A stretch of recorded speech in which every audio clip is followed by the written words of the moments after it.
एक जादुई पेड़ की कहानी है जो एक रहस्यमय जंगल में खड़ा है।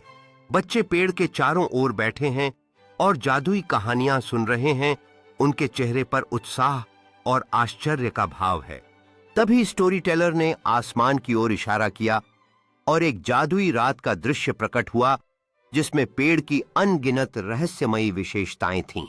बच्चे जब इन चमकते ज्योति के गोले को देखते हैं तो उनकी आंखों में आश्चर्य और खुशी झलकती है और उन्हें महसूस होता है कि जादू वास्तव में उनके चारों ओर है। बच्चों का आनंद और जिज्ञासा जादुई पेड़ के चारों ओर फैलती है और वे नए अनुभवों की खोज में जुट जाते हैं।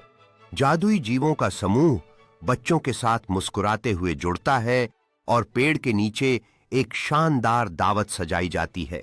उत्सव के दौरान पेड़ के इर्द गिर्द एक खुशियों का माहौल बनता है और यह जंगल जादुई कहानियों से रोशन हो जाता है।